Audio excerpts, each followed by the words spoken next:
Assalamualaikum warahmatullahi wabarakatuh.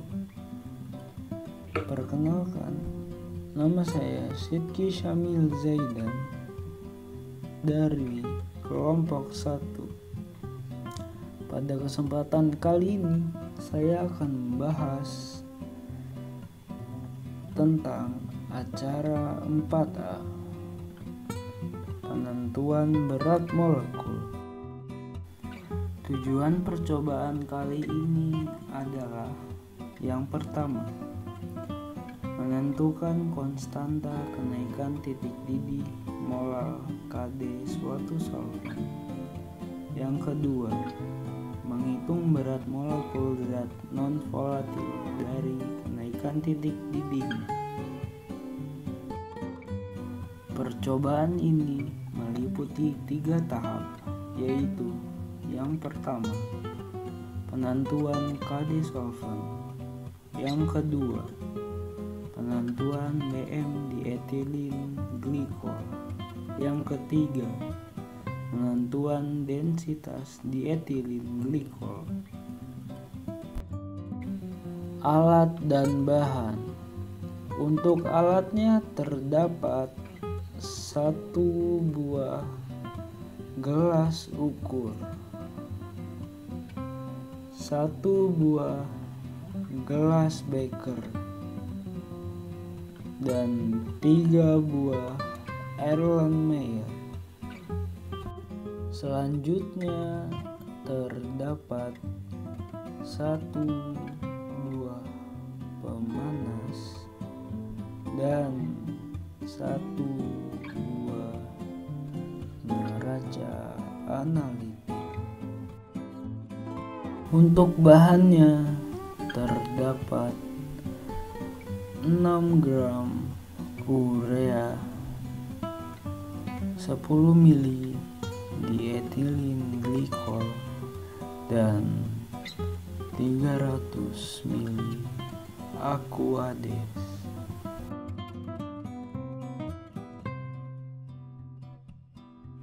Penentuan Kd solvent. Pasanglah alat seperti pada video ini. Kemudian masukkan 100 ml air suling ke dalam labu.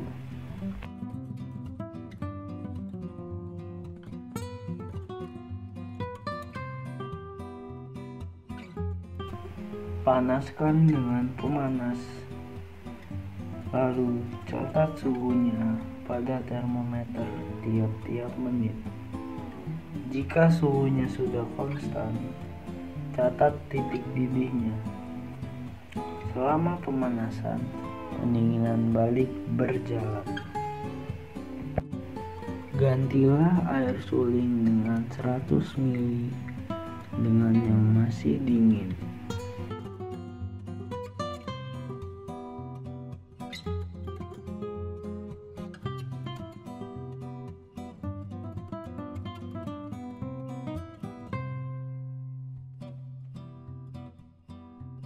Lalu tambahkan 6 gram urea ke dalam labu.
Panaskan hingga mendidih dan catat titik didihnya seperti sebelumnya.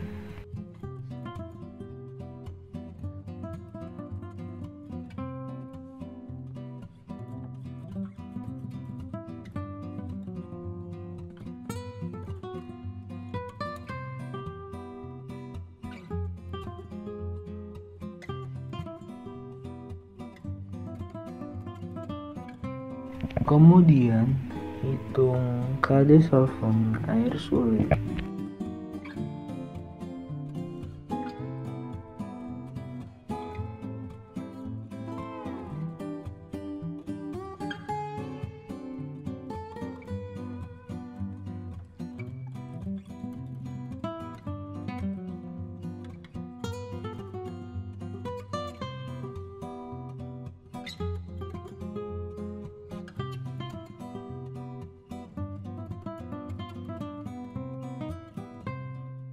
Penentuan BM di etilen glikol.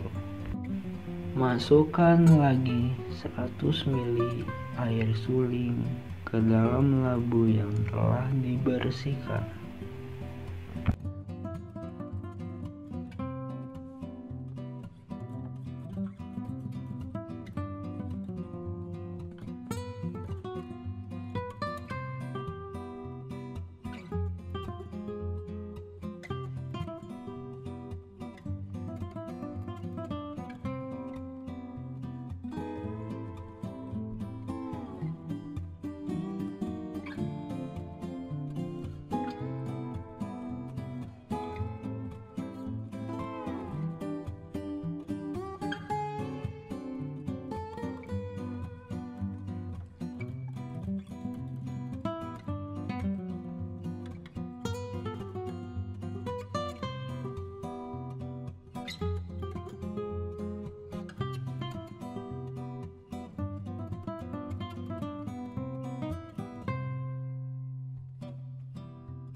Tambahkan 10 ml di etilen glikol ke dalam labu.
Panaskan dan tentukan titik didihnya seperti sebelumnya. Tentukan densitas dietilen glikol dengan piknometer. Jika rumus dietilen glikol CH2CH2OH 2O, hitunglah persen kesalahan yang didapat. Masukkan dietilen glikol ke dalam piknometer sampai penuh, kapiler terisi penuh, lalu timbang lagi. Timbang piknometer kosong.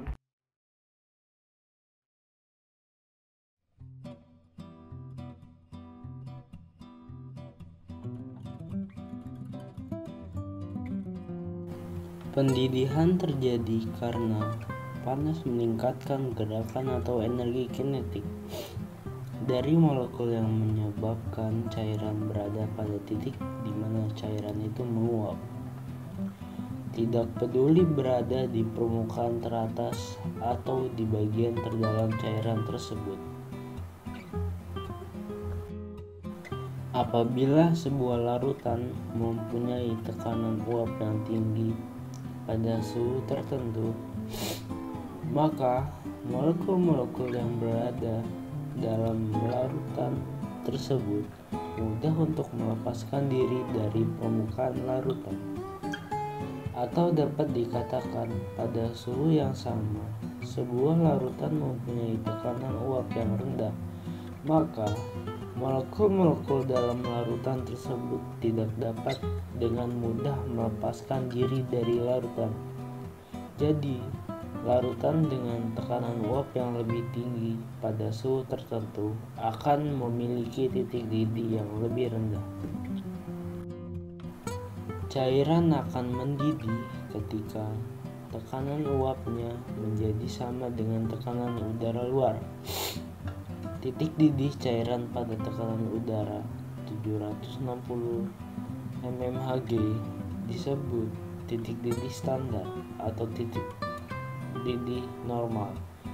Jadi, yang dimaksud dengan titik didih adalah suhu pada saat tekanan uap jenuh cairan itu sama dengan tekanan udara luar. Tekanan pada permukaan cairan.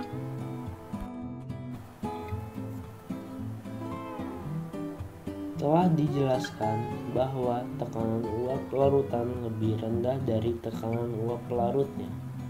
Hal ini disebabkan karena zat pelarut itu mengurangi bagian atau fraksi dari pelarut, sehingga kecepatan penguapannya berkurang. Berikut beberapa poin yang disimpulkan berdasarkan eksperimen yang telah dilakukan. Yang pertama adalah pelarut atau zat cair yang dicampurkan dengan suatu zat terlarut, maka larutan tersebut akan mengalami kenaikan titik didih.